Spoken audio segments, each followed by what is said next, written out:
You're welcome, sir. Thank you. Thank you very much. Ladies and gentlemen, before I say anything, pillar of strength and courage within us. We strongly believe that today has fallen on this day, not by coincidence. Maybe there's a message that we are getting of leadership has been written in blood, the blood and sacrifice of the common people of Uganda, the citizens of Uganda, and yet the leaders who always promised liberation have always delivered oppression. For 40 long years, one man and a small group of his relatives and friends have ruled our country on gunpoint. They have looted our nation and turned every institution of government into a tool of oppression. They have reduced the citizens of Uganda into slaves on their own land. They have reduced all of us into beggars, and they've turned our poverty. Zero Musambu, zero. And yet, zero Musambu, zero. Chinana Musatu, Kuna Musambu, Insambu. Our country cannot fall down. Our country will stand firm. Ladies and gentlemen, our country is fertile. Our people are hardworking and enterprising. We are rich in creativity. We are resourceful. We are energetic. We are young and we are promising. Our country is one of the richest countries on the planet in terms of natural resources. So my brothers and sisters, our problem is not lack of wealth. Our problem is lack of leadership. Leadership that serves the people instead of terrorizing them and exploiting them. Leadership that seeks to uplift the citizens instead of enslaving them. Sisters and brothers, this is not the first time that we stand before you with a dream of a new Uganda. We first made our attempt 5 years ago in 2021. Hundreds of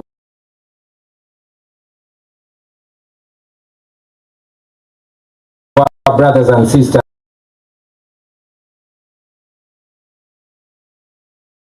we shall have no moral authority to complain about what happens next.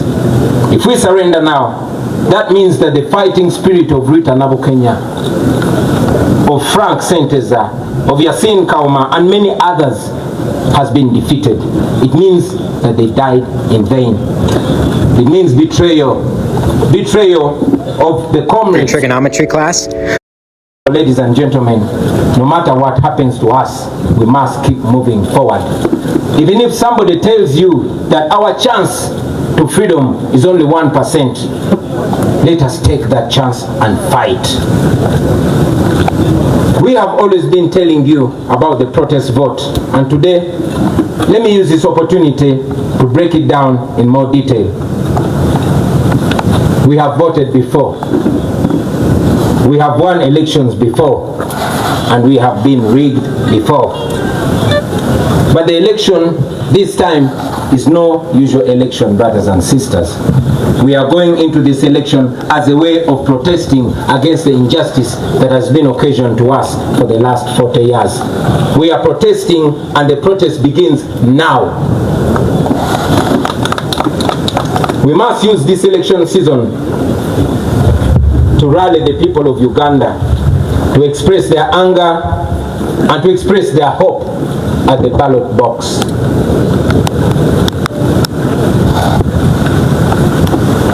We are going to use this election to protest legally. We are going to use this election to protest constitutionally, and we are going to use this election to protest non-violently. We must mobilize the people of Uganda to come out and vote in very, very large numbers. Numbers too big to rig. We must lay different strategies and make different plans to ensure that we, the people of Uganda, get our freedom in this season. Now, to our brothers and sisters in the diaspora, you, brothers and sisters, the Ugandans in the diaspora, you send so much money. You send more than $2 billion back to Uganda every year. In real sense, you are the biggest investors in Uganda. Zero musanvu musanvu zero kinana musatu kumi na musanvu you know what happens to those that return home. Many of you don't risk the brutality. We know that Ugandans like Sam Mugumya, who returned from a Congolese prison, was abducted weeks ago, and up to now he's missing. Nobody knows where Sam Mugumya is. We know Robert Kayingo Ruja, a lawyer who was recently abducted from the airport, kept incommunicado for a month before being forced back in exile without even stepping foot in his house. The examples are many, ladies and gentlemen, but I tell you, my friends, we are fighting so that you can return to your home, to your families, to freedom and dignity. We are fighting so that you are received with roses and not handcuffs. We fight so that Uganda can give your children the chances and opportunities that you never got. That is why we fight. Now to Jonam Museveni. I know you don't like listening to young people or even listening to anybody at all, but at least listen to your friend and Bushwa comrade Jeno Kainda Otafire. I want you to remember that Uganda was here before you, and Uganda will be here long after you are gone. You don't have to burn it down on your way out. The best guarantee for your legacy, for your security, and for what you and your people have earned in the last 40 years is to allow a peaceful, orderly, and democratic transition of power. That opportunity is available because we are not vengeful people. We still believe in peace. We still believe in justice. And yes, we believe in reconciliation. All we want is a free and fair election. No military violence, no police brutality.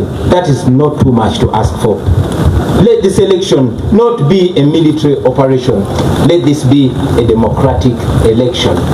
That should not be too much to ask for. You are aware that for the last 5 years, your regime has done everything to break our spirits. They try to silence us, but we are even louder. We are not giving up. And you know that you cannot defeat people who don't give up. Now to fellow Ugandans, I don't need to tell you that the 2026 election is already not fair. You have seen Jonam Museveni's son, who is also head of our military, promising to kill our people in order to guarantee 80% of the vote to his father. He also said that during these presidential campaigns, we will be forcefully guarded by his private militia, the SFC. The same SFC which is responsible for abducting and torturing our supporters. So as we go for this campaign, it's like walking into the shadow of the valley of death. But I say to you, comrades, fear no evil, because the Lord Almighty is with us. I say to you, brothers and sisters, that we shall walk but not get tired. We shall suffer, but we shall not die. It will be painful, but we shall win in the end. We shall reach in a new Uganda. We have no doubt about that. We shall reach in a Uganda where you will move in town and not see guns on the streets. In a Uganda where security will be protecting the citizens and not terrorizing them. A Uganda where teachers, soldiers, health workers, and other workers are paid promptly and adequately. Where farmers earn fair income from their produce, where traders are not suffocating under exploitative tax regimes. That is a new Uganda that we dream of. That is a new Uganda that we shall definitely get to. A Uganda where citizens can demonstrate on the streets about injustice, and the response of the government will be to listen to them and not to shoot them dead. A Uganda where jobs are not for the connected few, but for all those who qualify and are willing to work. Thank you.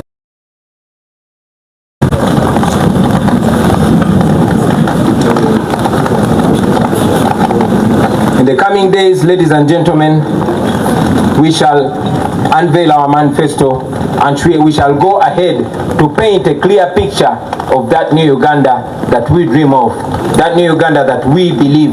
But ultimately, about leadership, that will be a Uganda where leaders will be serving the people and not the other way around. I tell you, my friends, that Uganda is possible in our lifetime. And with your courage, with our sacrifice, and with the grace of God, we shall reach that new Uganda. Now, as the National Unity Platform, even with the little resources that we had for the last 4.5 years, we have already demonstrated that we are able to use less and achieve more. We have managed to acquire the biggest political party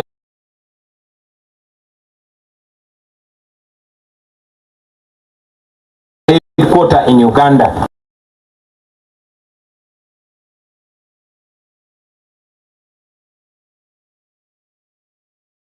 Even stronger.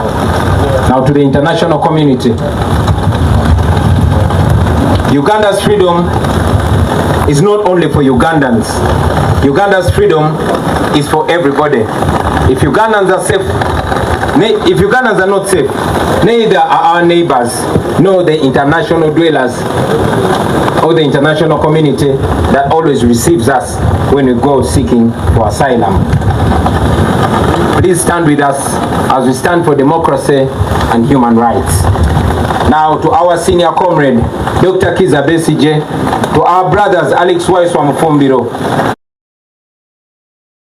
Comrade Bobi Young, Eddie Mutwe, Achille Uchivumbi, Machete,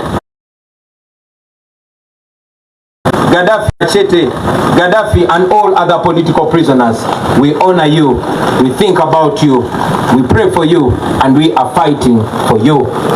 To your families and every Ugandan that has been affected in this struggle, please don't lose hope. Your suffering will never go in vain.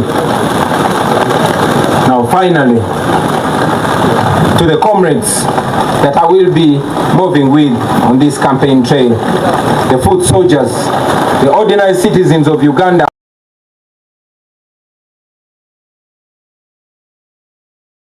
my friends, my true friends. Today, into what is likely to be an even more violent campaign on you, my friends. We are embarking on a long walk to freedom. Whatever lies ahead of us is going to test everything that we are and everything that we stand for. But I guarantee you, brothers and sisters, freedom will come at the end of the day. Because after all, freedom never comes easy. Our grandparents shed blood for the independence of this country 62 years ago. Our parents shed blood for what they believed was a liberation 40 years ago. Our comrades in this very generation are in prison for this very struggle. They've shed blood for this struggle. Many of them are missing and they don't even have graves for this struggle. Let us carry them in our hearts. Let us carry them in our minds. Let us do this in their name. Brothers and sisters, the same courage and discipline that has kept us going since 2017 should be the same courage and discipline to carry us through this campaign. Your duty in this campaign, I must remind you, will not be to protect me. Yes, your duty in this campaign is not to protect me. It is to protect yourselves. It is to protect each other. It is to protect those ordinary people that come to support us on our rallies. I request you to be vigilant in every village that we shall enter and on every rally that we go to. Please be very solid and be very sober. Please be very calm and be very disciplined. Hope for the best, but prepare for the worst. Be careful, but don't show fear, because this regime wants us to be fearful. My brothers and sisters, I want you to understand what we are fighting for.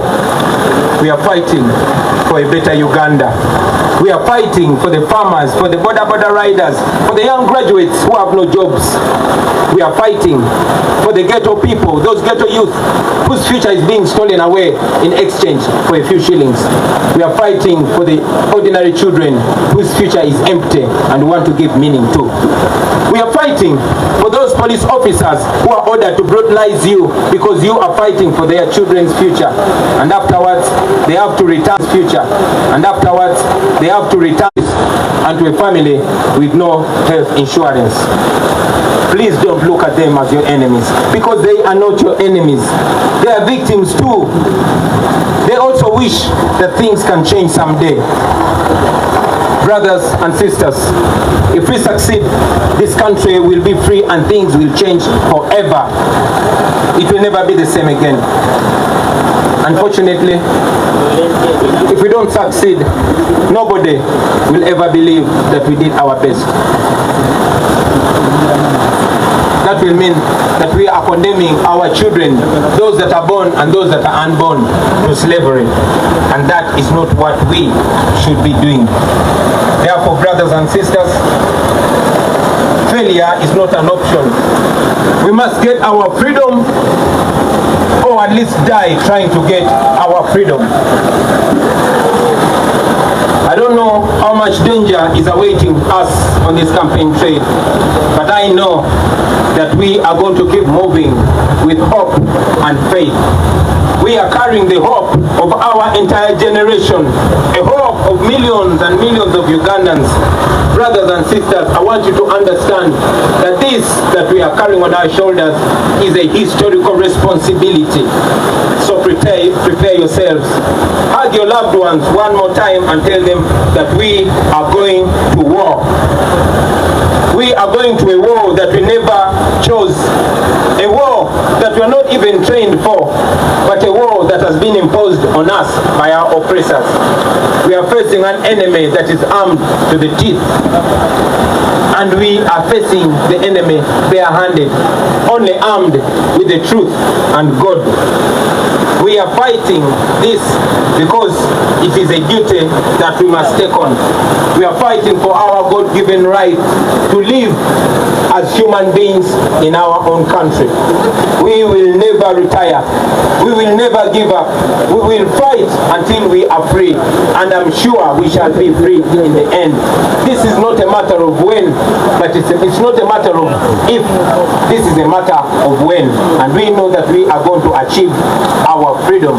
Brothers and sisters, I want to conclude by guaranteeing to you that are here with us and all Ugandans all over the world that in the end we shall be free. In the end, everything is going to be alright. And if everything is not alright yet, then that will not be the end. Thank you very much for God and my country.